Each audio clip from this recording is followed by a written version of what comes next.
Missed an episode of your favorite podcast? Choose from over a decade of content in our archives, not just the latest episode. All free at GCNlive.com. This is your call to action. Get prepared, America. Economy, survival, energy, disasters. This is USAPrepares.com. Informative radio, educational radio. Interact now by emailing instructor@USAPrepares.com or text at 434-390-7953. Class, please take your seats. Now, your instructor, Vincent Finelli. Everyone all set, cocked, locked. Here we go. Your dial set correctly to USA Prepares. Thank you for being in class with us today. We broadcast 5 days a week, Monday through Friday, 9 a.m. through 11 a.m. Central Time, right here on GCN, Genesis Communications Network. And class, I got a call from John Statmiller. He's the owner of Republic Broadcasting Network, and Republic Broadcasting picks up this broadcast and plays it twice during the day, early in the morning and in the afternoon. Thank you very much, John Statmiller. This is the only broadcast I know of that is on two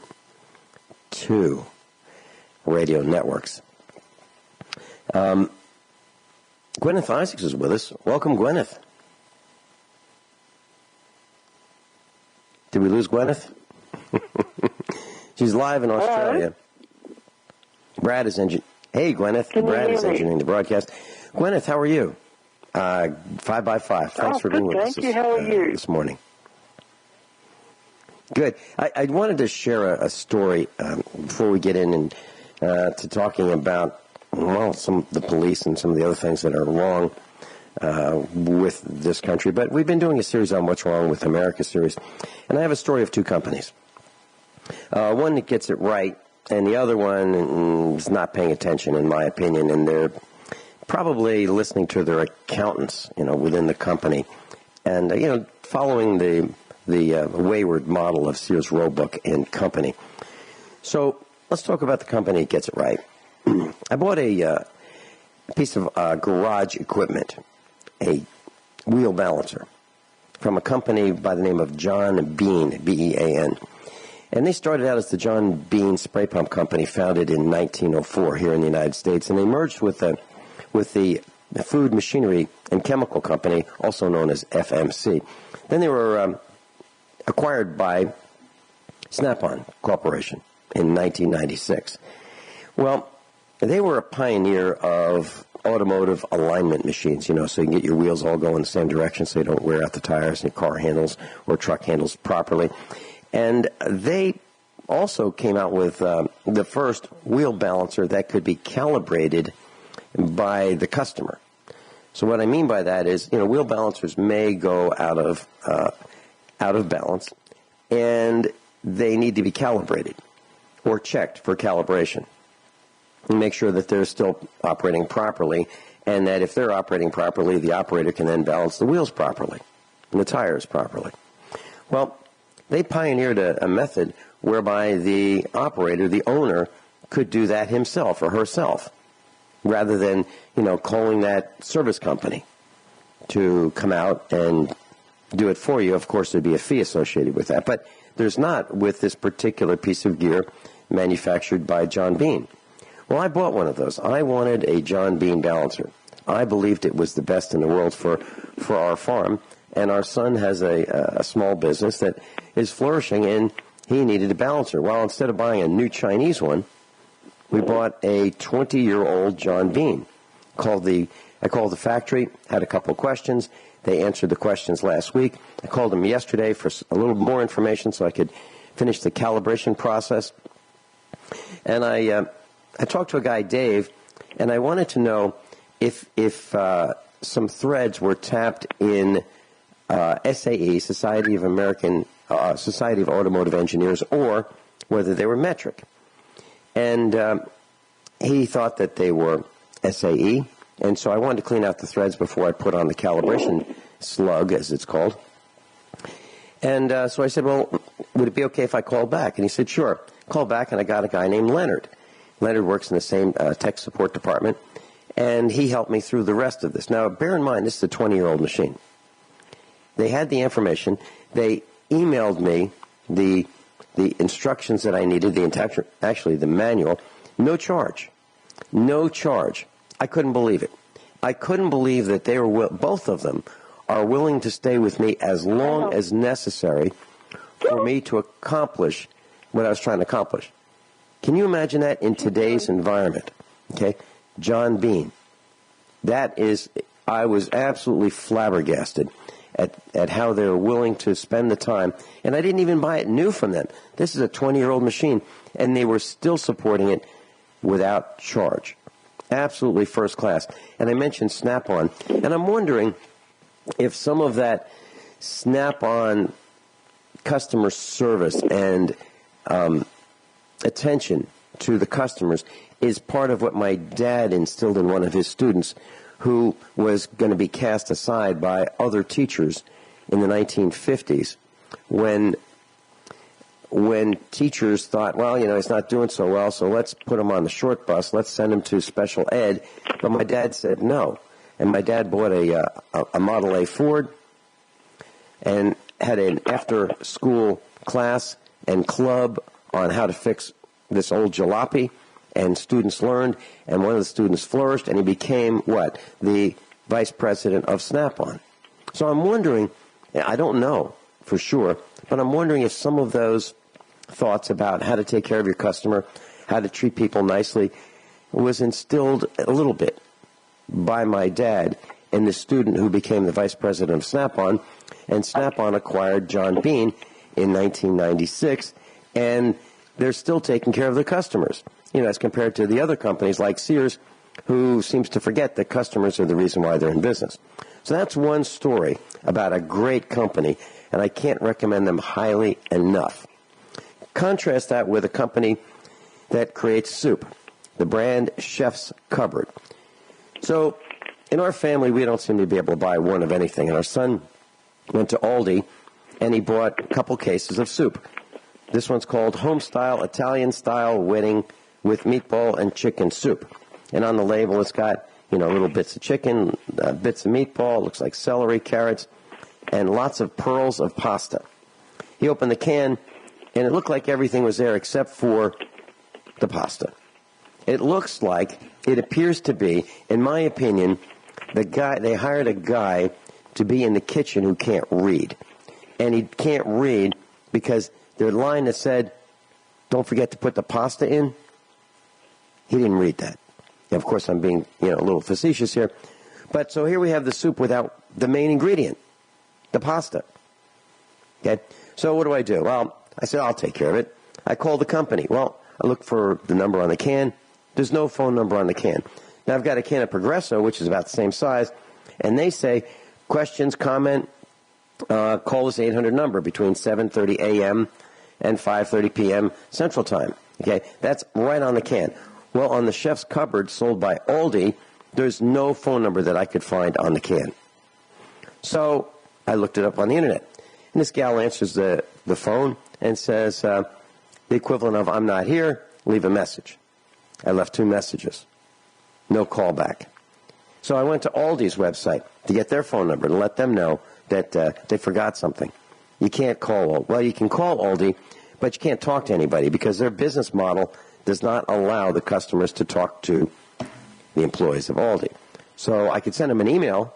I could fill out a form, with all my ID, but I can't talk to anybody and explain, hey, by the way, you guys are selling a product that's defective. Or, even worse, it's fraudulent because it shows one thing and you open the can. You can't open the can in the store, right? Most people wouldn't do that.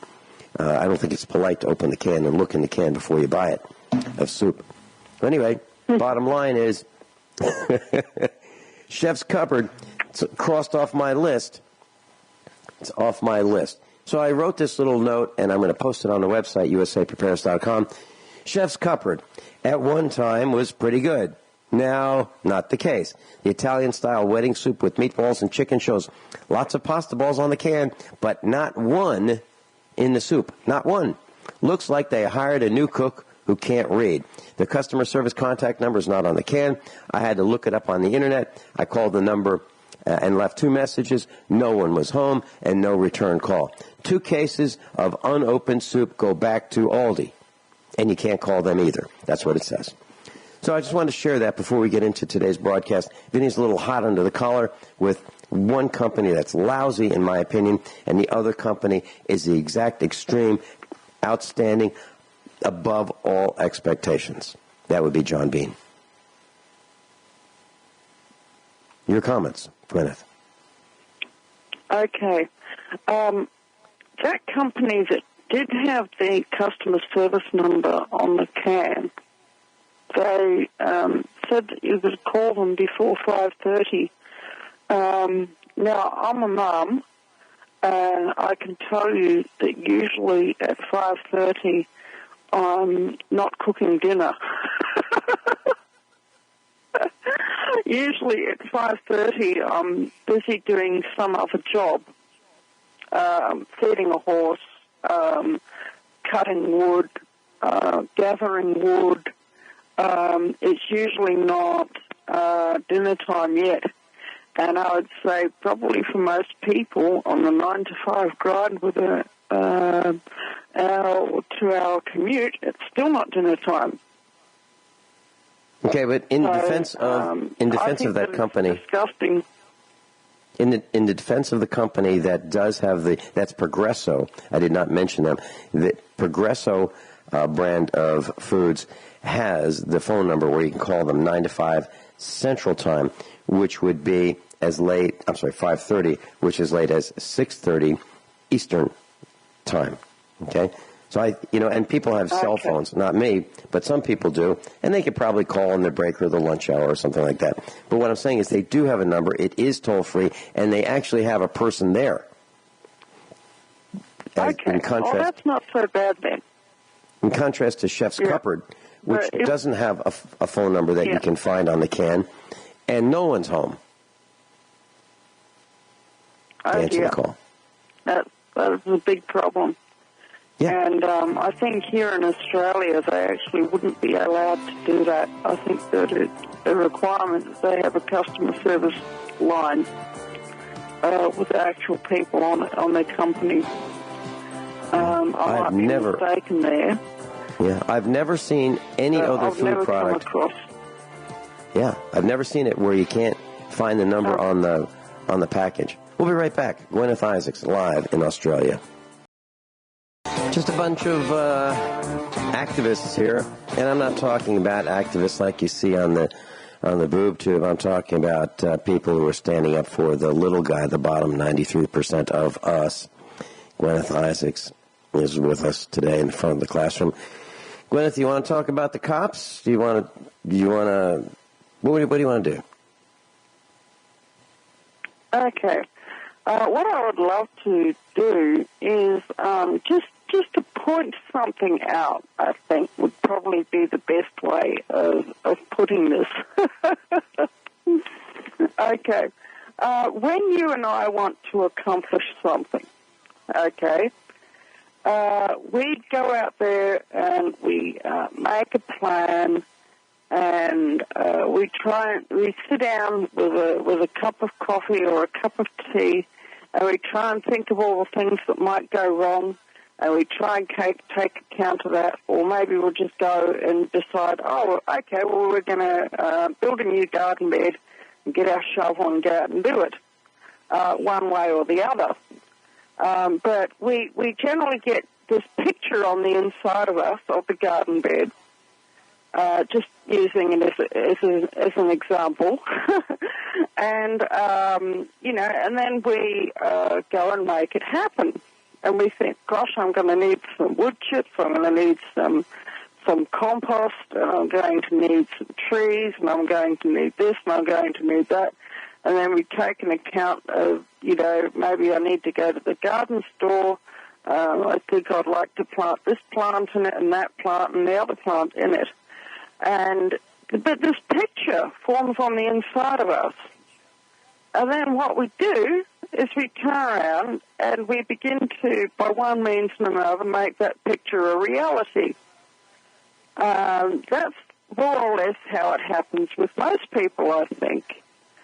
But with the police, they don't do that. They say, gosh, I'd like to have a garden. Gee, there's a nice garden over there. I think I'll give the person who owns it a hard time until they hand it over. And so they walk up to the person and they say, oh, gee, that's a nice garden you've got. And then maybe initially the person's a bit naive and they say, oh, gee, well, thanks. Well, I worked very hard in my garden. And then they go, oh, well, you know, I think that it's actually my garden now.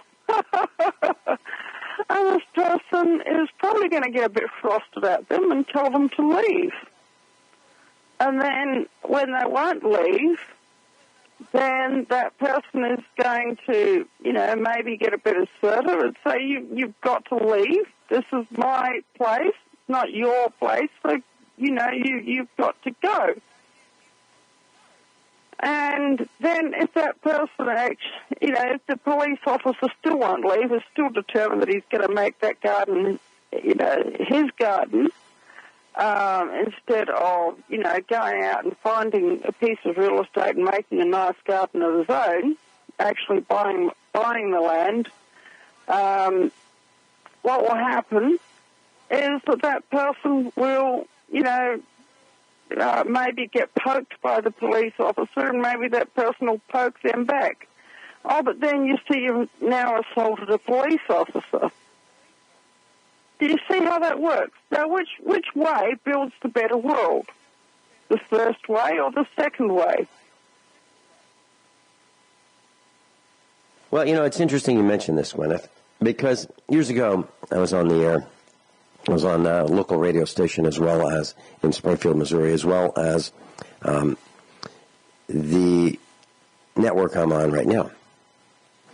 And I was reading a story on the internet before I went on the air about this family that was being harassed by the city corporation of Orlando, Florida. And they were being fined $500 a day because they had a garden in their front yard of their home. They lived in a neighborhood. Yeah. So they had this garden, and they were being fined $500 a day. Now, it's okay to have flowers and roses and, you know, tulips and daffodils, you know, things that you would not eat. But not tomatoes, lettuce, and carrots. Can't have them. So I found out about it. I called him up. I got the cell phone number of the investigator, and I gave it out on the air. By the afternoon, they were begging for mercy. They said, we fixed it. We're working on it. We shut down the fine. No more fine. And we're working on changing the code. Pretty cool. So the story is all over the internet. And let me just read you a few lines. Headlines, Daily Mail. Let me in. Let me in. Witnesses say they heard white Dallas cop knocking on door and shouting before she shot her black neighbor in his apartment, disputing her story that the door was ajar when she arrived at his apartment thinking it was hers. Goes on to say, seconds before Amber Geiger, G-U-I-G-E-R, shot Botham Jean on Tuesday, witnesses heard a woman in the hallway shouting, let me in, let me in. They say they heard gunshots and then a man yelling, oh my God, what? Oh my God, why did you do that? She claims she thought it was her home and became suspicious that someone was inside when she arrived to find the door ajar. The cop said she only realized she was in the wrong apartment after fatally shooting him. She called 911 afterwards and was seen pacing in the hallway on her cell phone. On Saturday, Geiger, the cop, was arrested on a manslaughter charge and was released on a $300,000 attorney bond. It's now in the hands of a grand jury to increase her manslaughter charge to murder. So here we have a situation, from what I've been able to read. This cop is off duty, and I read somewhere that she had just finished a 12-hour shift, and she was in uniform, came back to her apartment, and went in. Now, whether the door was ajar or not, is to be resolved, but it seems to me that why would she go in to her apartment, draw her service weapon, and kill someone? Okay, but actually it wasn't her apartment. It really was rightfully leased to the man she killed. So literally she went in, boom, shot the guy, and killed him. And of course she's all upset. Outrageous. Absolutely outrageous. It seems to me that the police are on such a heightened sense of alert, they're willing to kill at the drop of a hat. Actually, even before the hat drops. Guineith? Well, I would say that there's something definitely wrong with the way that they're being trained. It's like some guy who, you hear about the guy and he's a bit of a rough fellow, and he's maybe, decorating his front yard and his backyard with broken down cars, and then he has 3 or 4 pit bulls. And he makes the pit bulls aggressive, and then one day, he goes to come home, and he's got his ornaments. The pit bulls are lying in the car seats, and they, hear him, rattling at the gate. And instead of, oh boy, here's the boss, he's home. Oh, goody, goody, goody, goody. It's like, I run. Somebody's trying to break in. And then they all jump on him, and, it's not until after they've ripped his face off and ripped his throat out that they realise that it's their boss. That's a similar story. Now, I hate to be so graphic there, but you hear of that happening sometimes, It might be a pit bull, it might be a Rottweiler. It doesn't really matter. These people are out of control. And, it's like this. They are doing way more harm than good because we, the ordinary people, we just want to build a life. And they have had it instilled into them that they are there to keep control, that they are there to maintain law and order. But the funny thing is, if you ask your average cop what the law says about any particular matter, not just some government statute, although usually they can't even quote the government statutes, you'll find that they don't have any idea what the law actually is. And if you say to them, here is a way to absolutely baffle just about any cop out there, just ask them about the law that's written on the human heart. And they won't know what to say. If I say, well, Vincent, you go on about the law and all that. What about the law that's written on the human heart? What about the law that says private property is sacrosanct? What about the law that says if you see a widow woman in her motor vehicle or travelling to the shop to get groceries, that probably the best and kindest thing to do is just to leave that widow woman alone? How about that? That'd be the second. Well, I have a slight disagreement. That would be the That would be the second nicest thing to do. The nicest thing to do would be to say, ma'am, would it be okay if I gave you a lift? Ma'am, could you use a hand? Yeah, ma'am, you're right. That could would I be the serve? nicest thing to do. But if she was in her own car minding her own business, and she was capable of getting there on her own, yeah. Well, that's all we want, Guineith Isaacs. That all we want is to be left alone. Really, left alone. That's all we want. We don't want to be spied upon. We don't want to be harassed. We don't want people cruising around with small armies, in a patrol car. Maybe two of these cops. And there are good cops. It's just none of them are alive.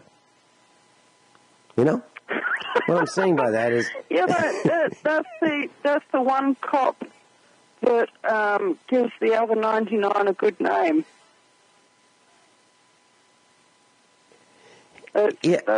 Seriously, I know I'm really... I know around here cops, they're not and there.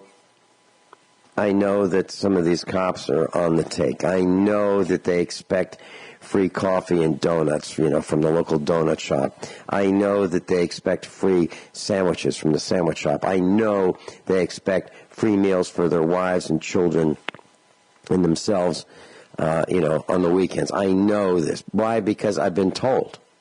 And the reason I say I don't know any alive good cops is because if there were, they would clean house. They would clean house and get rid of the bad cops. But the blue glue is so pervasive and so sticky and so strong that it doesn't happen. And even on television series, you will see bad cops and how they stick together and lie and cheat and obfuscate and confuse for each other. Just like this gal who executed this man in his own apartment. She says the door was ajar. Now, was it ajar or not? Well, it's really easy to figure out. If the door was bashed in, if the lock was damaged, then it probably was not ajar. Why is it that witnesses heard this cop say, "Let me in, let me in"? Why'd they hear that? If the door was ajar. Why would somebody say, let me in to their own apartment, right? Why would they do that? So we know that the cops have a history of lying. We know that. And the first thing that they say is what they've been trained to say. I was in fear for my life. That guy was 45 feet away and he was coming toward me. He had a bottle in his hand. And so I was afraid. I was afraid he was going to kill me. And then you hear that someone with a knife can charge a person faster than a cop can draw his gun and shoot. Well, I got to tell you, I don't think that's the case. Why? Because I've seen video after video after video of someone standing with a knife and the cops just shoot him anyway. Just to make sure. It's an outrage. I don't know anyone, not one single person who sees a cop in my presence and says, "Praise the Lord, I feel safe because that guy's here to protect me." When Mrs. Finelli and I were at a gun show in Virginia, and we were going to find the right gun for Mrs. Finelli, and it was going to be a double action .45 caliber semi-automatic pistol.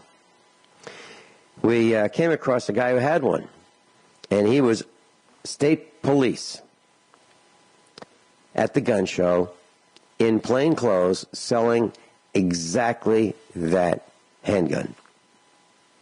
And he said to Mrs. Finelli, "Look, you need a gun. You need to protect yourself. Don't keep it in your pocketbook. Keep it on your person, because someone can grab your pocketbook and there goes your pocketbook and your gun." Okay? Keep it on your person. And the cops do not have to come to your assistance. They come to the aid of what they call the community, not of the individual. Cops do not have to protect the individual. That's what he told us. State Police, Virginia. That's what he told us. So, if you think that, you can just call the cops and they're going to come and help you, well, that may not be the case. So you need to protect yourself. That's what we do around my neck of the woods. And I even start the broadcast. Everyone all set, cocked, locked, and I am. We're going to a break. Guineith Isaacs is with us, live in Australia, and she's got a lot on her mind. We'll be right back. So Guineith Isaacs is with us, and we've been talking about the cops, and they make mistakes. And the problem is they carry guns. So I'm all for gun confiscation from the cops. They're dangerous. Yeah, let's start with the police. Yeah. Yep. Yeah, and we can end with the police. Start and end with the police. They're dangerous. They shouldn't have guns. I mean, they are proving that they should not have guns. And they kill with impunity. Here in Victoria, they published once again in the Herald Sun last week that they're actually doing the opposite of that they're actually militarizing the police. And according to the Australian Constitution, that's actually treasonous, because states under the Commonwealth of Australia Constitution, states are forbidden from raising military forces. There's a good reason for that, because in the early days of white settlement in Australia, the states were raising military forces against each other, and there were wars, across state boundaries. And, that was beginning to become just a little bit of a problem. And so whoever wrote the Constitution, namely Mr. Quick, Mr. Garrin, and other people, they specifically said that we could have a national army, we could have a national navy. There wasn't any conception of anything like an air force or anything like that. And this is all constitutional. You could have national armed forces, but you could not have state militias or state armed forces that were sponsored by the government. And, I think that with this new policy that the Victoria Police has instituted, that they have crossed the line, that what they're doing is unconstitutional and it's treasonous. And that, the other week we had, it was probably a couple of months ago now, I had 2 police officers show up on my land and they would not leave. They were not invited, they were not welcome, and they were there for the express purpose of attempting to rob me of my land. And that is called, my gosh, if that's not a military operation, I don't know what is, because that is armed people in uniforms showing up on a piece of real estate and confronting the owner with the expressed purpose of depriving them of their land. That's called being a soldier. That's no longer being a police officer. And any international court would agree with me there. You show up with weapons to deprive somebody of their real estate, that's a military action. That is absolutely a military action. And you know what? I would just like to, go on a little bit of a different track. It's actually related. But I would like to discuss some magical thinking here, okay? It's actually, I'm with, Dr. Richard Allen Miller, that the magical world has its own set of rules, and it has its own set of physics. And the physics of the magical world heavily overlap with the physics of this world that we live in, okay? And in the magical world, there are two paths. And we're heading into the news, aren't we? Could we... We are, but you got about Vincent, 10 seconds. Could we, after the break, Vincent, discuss the two paths? Would we be able to do that, please? Absolutely. Absolutely. And then maybe we ought to spend a few minutes. Longer than 10 seconds to detail. Yeah. And then let's talk about... It's really important. Everyone all set, cocked, locked. Hour number 2 of USA Prepares. Guineith Isaacs is with us live in Australia. And we're going to be talking about the magical world and the physical world. Guineith, please share your thoughts with us. Yep. Okay. Now, I studied in the course of my psychic work, I studied, and also I was always interested, right from when I was a little kid, growing up in New Zealand, I was interested in shamanism. I was interested in, traditional ways of viewing the world, traditional religious beliefs and such like. And I figured out, actually not that long ago, that there's actually two paths in the magical universe. And anyone who says that they're doing any sort of magical work ultimately is walking one of these two paths, okay? One of them is, I would call it the path of manifestation. And the other one is the path of, taking. I don't have any fancier word, but ultimately what it boils down to is the path of take, gimme, okay, of, the guy who, or the girl who rings up a psychic and says, can you tell me when my boyfriend's coming back? There's a problem there. If he's left or if she's left, she's not necessarily ever coming back, and there's really nothing that you can do about it because they have free will. And usually when I tell that to people who call me up for that type of reading, they get very frosted at me and they hang up. Okay?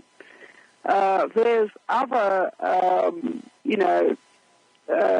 don't do this, but there's particular magical workers who claim that they can cast a spell to bring your lover back to you.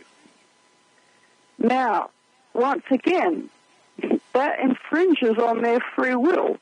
Well, are you going to get a magical lasso, wrap it around this person, and drag them back kicking and screaming on some level?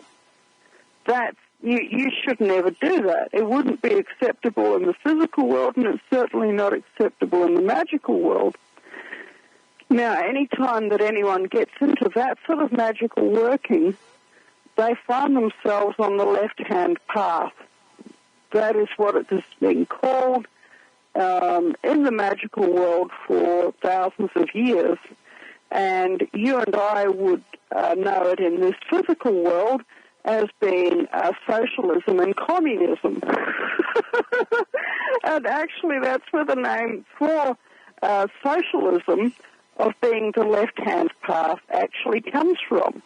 It actually comes from magical terminology, because you'll find that most of the people who first wrote the Communist Manifesto back in the day, if you read the mainstream history books, you'll hear that they were atheists, but actually that's not really true. They were actually high occult magical workers who were on the left-hand path, and they wanted to bring aspects of that left-hand path into everyday use, so that the energy that they were getting from that would be manifested for people with knowledge to be able to use. Okay? Now, the left-hand path is basically, that socialists, they have no creativity, or they don't have very much creativity, and they're usually only really, really, really good at one thing, and that is somebody else has something nice and they take it and they use it up. They don't look after it, and, after that they move on. They're like locusts. They really are. And anywhere in the world where you get socialism or communism takes a hold, any city that elects a socialist government turns into a manure pile, literally. I mean, for example, San Francisco, for example, Los Angeles, for example, the world's most livable city, Melbourne, Victoria, Australia. Well, it's now no longer the world's most livable city after about, a few years of a socialist government, because, you know what, people are installing bollards in their driveways to stop their cars from getting stolen out of their own driveways. And people, they're not using Airbnb, or that they're hesitating about using Airbnb to rent their apartments out because gangs of youth are renting these $1 million apartments in Melbourne, and they're absolutely trashing them. That's where the left-hand path leads. That's where it always leads, whether it's on a magical level or whether it's on a physical level. Okay. Now, the other path is the right-hand path. Okay. Once again, that's what it has always been called in the magical world for thousands of years. You could go back 3,000 or 4,000 years ago, and you could describe what I'm telling you now, and anyone with any magical education whatsoever would understand immediately what you're talking about. The right-hand path is you can manifest things into reality by making a plan and working towards it, speaking it into existence. Okay? But it requires work, and it usually requires work and effort from you into actually building something, manifesting something. Yes, there is a magical level to that garden that you've got planned in your head, and you look at a bare empty spot in your backyard and you say, gee, I know what would look lovely there. And you see the fountain. Let's say it's a water garden. Let's say it's a fountain. And you can see that fountain just sitting there in that empty bare patch. And then you can see your grandchildren, or you can see yourself sitting next to it, with your favorite beverage on a sunny afternoon, reading a book with the water splashing. you know, and your children or your grandchildren there, and you know something that makes you smile. You say, yeah, I think a fountain would look lovely there, or a waterfall, or, you know, an orange grove or whatever it is. Yeah, I'd like an orange grove just over there. And then you sit there and you think about it. This is magic. And that is going to manifest because you are going to have that plan, and it doesn't matter if you don't have any money. It doesn't matter if you don't have any resources whatsoever. You can make it happen. And that is the right-hand path of magical working. And that path of magical working always leaves the world in a better place. Can you do a ceremony? Can you say a prayer? Can you talk to God and say, God, I would love for there to be a little orange grove there, or a fountain, or a little waterfall? Yeah, I think that would be... These are the conversations that people on the right-hand path have with God. Okay? And, you know, you can go and you can plan it out. And you might do a little ceremony. You know, you might go out there with a little bit of water or a little bit of incense or something like that, or some sage, and you might bless the ground before you start digging, or you might just start digging. But either way, that's what happens. And by doing that, when you do that, you are in the image of God the Father. Because if you go back to Genesis chapter 1, he said, it says there, in the beginning God created the heavens and the earth was without form and void, and darkness was on the face of the deep. And the Spirit of God was moving across the waters. And God said, let there be light, and there was light. And then every single thing, and God saw the light, and the light was good. And there was evening and there was morning, and that was the first day. And every single time, when you go through in the book of Genesis, when God is creating the world, he says it. And it's the saying that manifests it. And before the saying comes the thinking. You think about it, and then you think, yeah, this is what I'm going to do. And usually the internal dialogue does go something like that. You think about it, you get the picture of it on the inside of you, and then a word comes out of your mouth.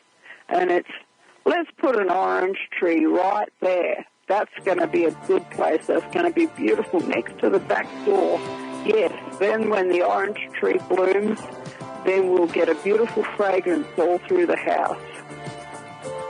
You know, that is the right-hand path of magical working, because when you do that, then you are in the image of God the Father when He created the world.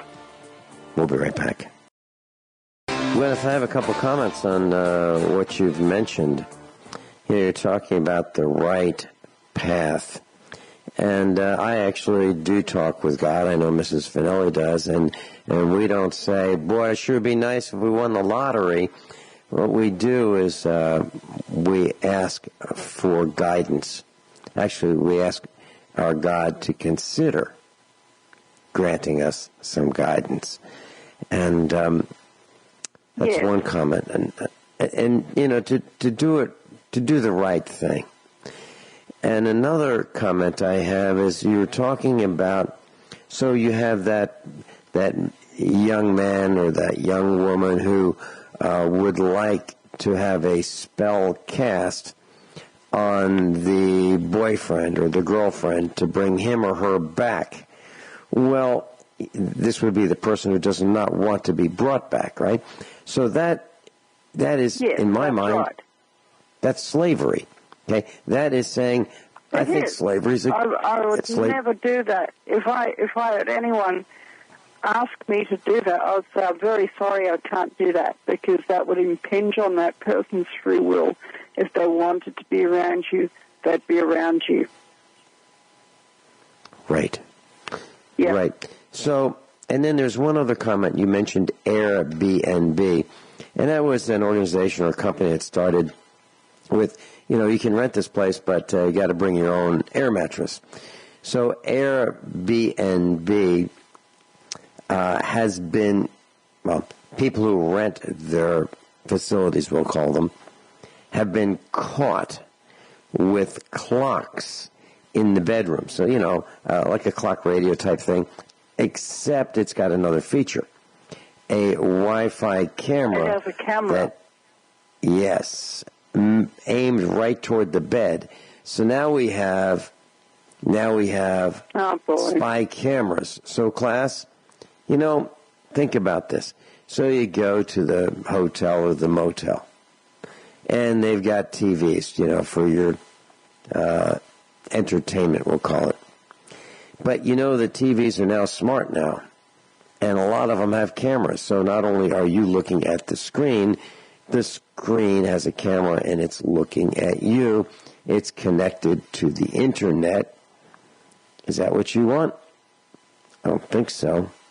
So you go to someone's house, and they may have these spy cameras, clocks, nanny cams, clocks that look like wall clocks that are actually clocks with cameras that are connected to Wi-Fi, or even phone chargers that look like, these white Apple-branded chargers that have a little tiny dot in them, and that little dot is where the camera is pointing at you, or even outlets, wall outlets, receptacles that instead of where the grounding prong goes into the outlet, no, that's where the camera is. So now you don't even know. And I don't want to go to people's houses. I don't want to go to restaurants. I don't want to go to government buildings. Heck, I don't even want to go to Walmart. They've got facial recognition. And even the airports now have facial recognition. So feel secure knowing that you're on camera. I hate it. I absolutely hate it. And I don't want to be part of it. So those are a couple of the thoughts that I have about what you said, Guineith.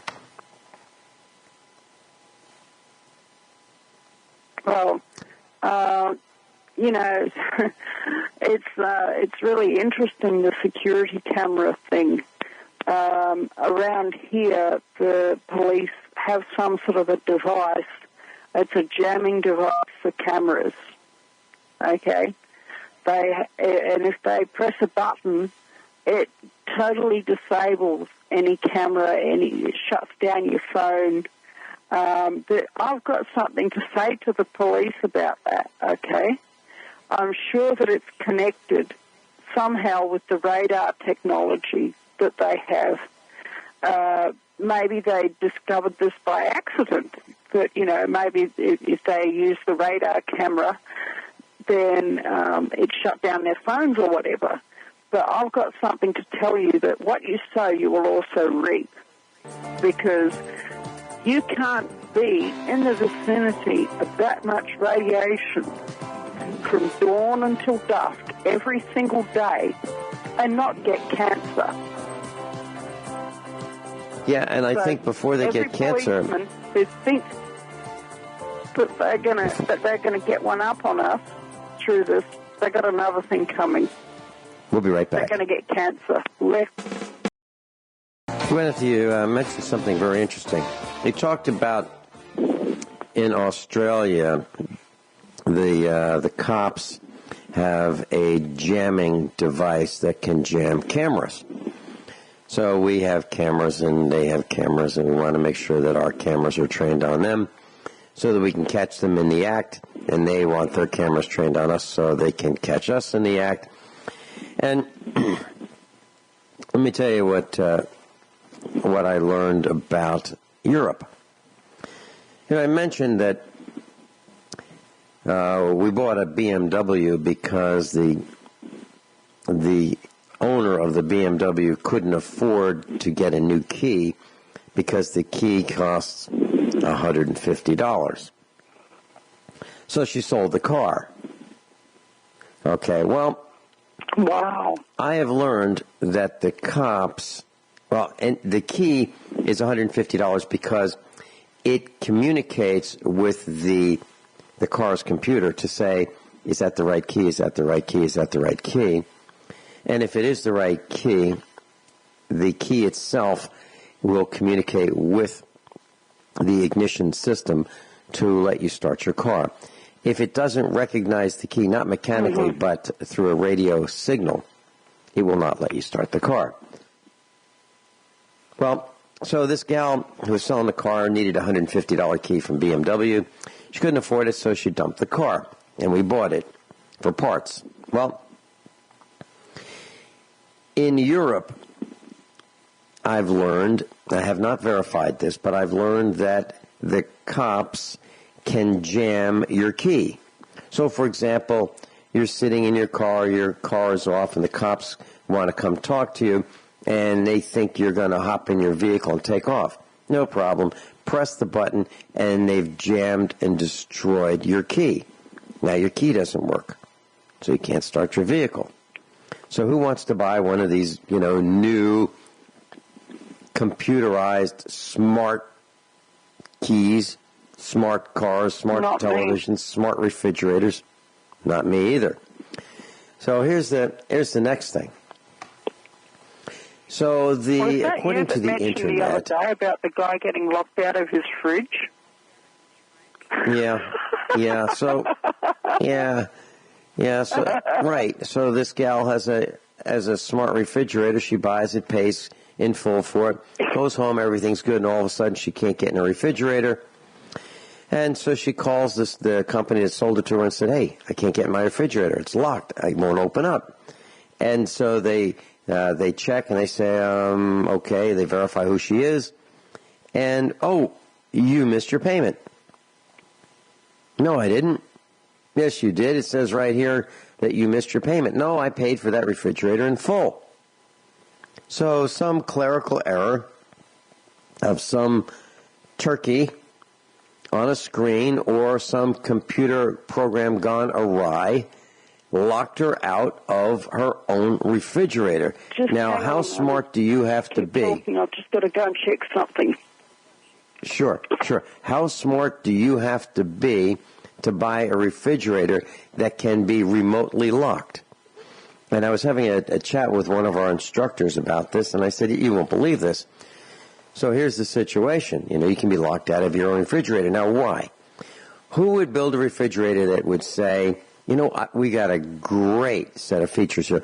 One feature is you can change the temperature that you're cooling your refrigerator and freezer to from your smartphone. What a great feature. You can change whether you want your refrigerator to be cooler or warmer, or your freezer to be warmer or cooler, or whether you want the door to be locked remotely or not, or whether you want to turn on or off the cold water spigot on the front door of the refrigerator or the ice maker. Now, who would want that, and why?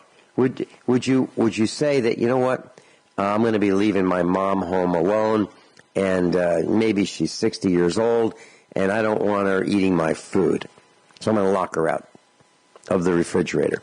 Or, she may be thirsty, but I don't want her spilling water on the kitchen floor accidentally, so I'm going to lock her out of that.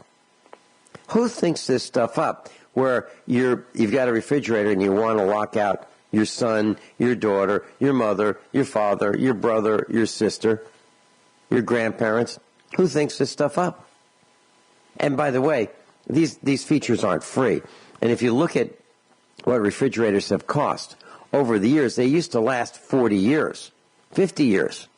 Now if you get 10 years out of one, you're doing really well. And they cost not $200, not $300, but now you're looking at $1,000 or $2,000 or more. But, the cool thing is you can have just one more screen on your refrigerator door so you can watch TV while you're looking at your closed refrigerator door. Is that unbelievable? To me, it is. Is it necessary? Absolutely not. So here's the next point. So the jamming situation. The Federal Communications Commission says the use of cell phone jammers or similar devices designed to intentionally block, jam, or interfere with authorized radio communication is a violation of federal law.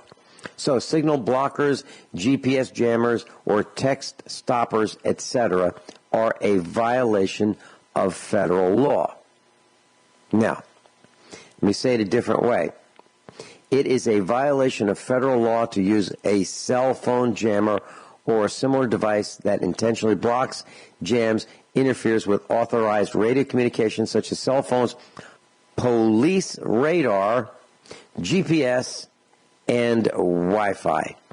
Now, I was so angry back in 1980 at what happened to us. We developed a really neat technology, and we didn't realize you had to grease the skids of the government in order to get a license to transmit cableless cable TV. That I said, let's do something else. My two business partners came up with ideas. One wanted to build a radar detector. I said, forget it. Let's build a radar jammer. Let's do that. This is 1980. It's a long time ago. Okay, and then we decided that, you know what, we'll be arrested, so we won't do that. So can you easily jam Wi-Fi? Yes. Can you easily jam GPS? Yes. Can you easily jam radar? Yes. Can you easily jam cell phones? Yes. But it's against the law. So what we're saying is the cops are doing that. They're jamming cameras, Wi-Fi. They're doing the things that, well, for us is illegal. Now, according to one of your instructors, Rich Scheben, he says, well, you know what? The bottom 93% are at a disadvantage. The bottom 93% are stomped on. The treasonist class, the ruling class, now I'm paraphrasing, so I'm not quoting him exactly, but they're doing things that we're not allowed to do. And he's saying that, well, if they can do it, why can't we do it? Why can't we do it? So that's the question. That's the question I have for our class. Is it reasonable that if they are jamming cell phones, if they are jamming keys, if they are jamming Wi-Fi, if they are jamming cameras, can we jam theirs? You know, there's a device that the police have been setting up all over the country. It's a portable suitcase device. Carried around in a little suitcase. And it has little cell phone antennas, and it becomes, they just power it up. You know, they get out of the trunk of their patrol car, paddy wagon. They set it up, and it becomes the strongest cell phone signal in the area. So they can put it in the parking lot, power it up, and then all cell phones that are looking for the cell phone tower say, whoa, whoa, whoa, whoa. There's a better tower. There's a stronger tower. There's a stronger signal. We'll use that one, which happens to be this cell phone signal that the police just set up. That's the Stingray technology. So, that is the Stingray technology. We exposed that probably going on almost 5 years ago. Yeah. And now you're seeing more and more articles about it. That's exactly right. So if they want to know who's got a cell phone in the area and where they are, no problem. Just open up the suitcase, hit the on button, and there it is.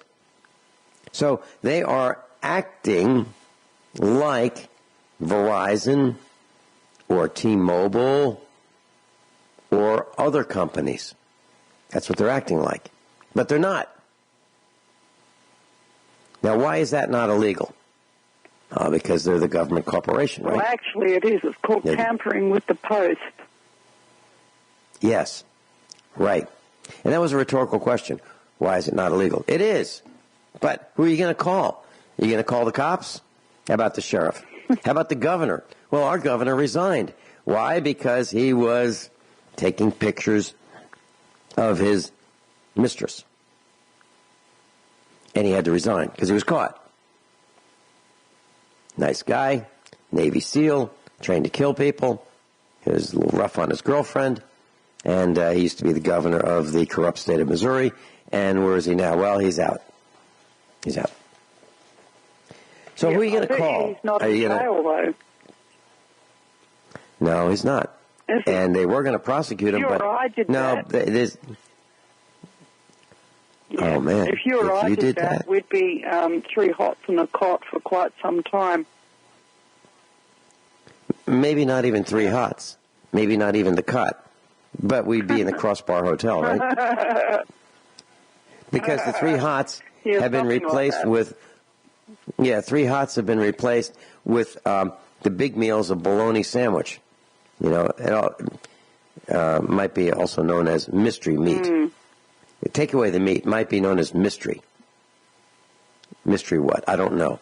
Yeah. But 3 hots in a cot, that is actually, that's old-fashioned. I think it's been replaced with less than 3 hots. And maybe not even a cot, maybe even a stainless steel surface that you can try to warm up with your T-shirt on your back. Yeah. When we come back, Guineith, can we take a few minutes and talk about this hurricane, this deadly hurricane that is forecast to hit the United States southeast? We'll be right back. Guineith Isaacs is with us. And Guineith, you know, this Hurricane Florence is quite serious. And it's expected to stall over North Carolina, bringing days and days of rain. Days and days of rain. And what happens when you have a lot of rain? Well, it goes downhill, right? So what's downhill? Well, one of the things that's downhill is a sewage treatment plant. I've never seen one built on top of a mountain. You know, even the dumbest of engineers don't say, hey, great idea, you know, no one's using the top of the mountain, let's pump that sewage up there. They don't do that. They use gravity, and sewage goes downhill. And so does water. Water runs downhill all the time. I mean, gravity is active 24 hours a day, 365 days a year, and it's instantaneous. So when we have these deluges of rain, we're looking at the rain going downhill and overflowing the sewage treatment plants and the pits where the ash from the coal-fired generation plants are operating. They put the ash there. And what's in the ash? Well, heavy metals. So we're going to see heavy metals going into the water supply. We're going to see sewage going into the water supply. What else is downhill? Well, nuclear reactors are almost always near water because they need a massive amount of cooling. So they're near lakes, rivers, and oceans, right? So, and they're downhill too. So here we go. We have the possibility of a bunch of nuclear reactors flooding. Well, okay, so if the grid goes down in that area, the pumps go down to cool the reactors. Well, that's okay because, well, we've got generators standing by. Okay, and how much fuel do they have for these diesel generators? About a week. About a week. That's the latest report that I read, about a week's worth of fuel. Well, that's okay. We'll bring more fuel in, right? Well, what happened when the nuclear reactors flooded and the generators flooded at Fukushima? Well, we had reactors melt down and contaminate the groundwater supply. So I think this is pretty darn serious. And then the next thing is, well, I have this in front of me, a preparedness expo that's coming up, okay, soon. Well, if you don't know how to prepare by now, I think it's a little too late. I really think it's too late. What's taken so long for people to figure out that they should have water, they should have some kind of power generation, whether it be solar or wind or an inverter or a dinosaur-powered generator, you know, gasoline or diesel. I mean, what's happened to people that has prevented them from turning on their brains? I don't know, but we can't help them. They're just too far behind the curve. Your thoughts? Well, I would absolutely agree there. I would say that if there's anybody who's living in the path of a storm, the very, very least that they can do is that they can find some sort of a place where they can be uphill. That's what I was actually going to mention, because anywhere that's even remotely close to sea level, it could be inundated by storm surges. And these storm surges can be 30 feet high. Okay? They can be really, really terrible. And especially that they were saying that this was, there was a possibility of it going to a Category 6 storm. They can really mess with your day. If you've got 30 feet of water coming towards your house, it may as well be a tsunami. It's not a tsunami, it's something a bit different. But it may as well be, you know, especially it's a new moon out there at the moment. That means the sun and the moon are lined up together on the same side of the sky. That means that they're pulling together. That means that you're going to be getting king tide in that area. So that is not going to help. It's going to make things a lot worse for the poor people in that area. And once again, you've got to pray. You've got to pray to God for his protection. And if you do that, then you will see miracles happen. Yeah, and if you're in the path of the storm, get out of the way. Get out of the way. Gwyneth, thanks so much. Yes. For being with us. Memory, energy, and Okay, endurance. have a good day. Hey, I've got to run. I've got to go pick up some supplies. Thanks for being with us. Bye-bye.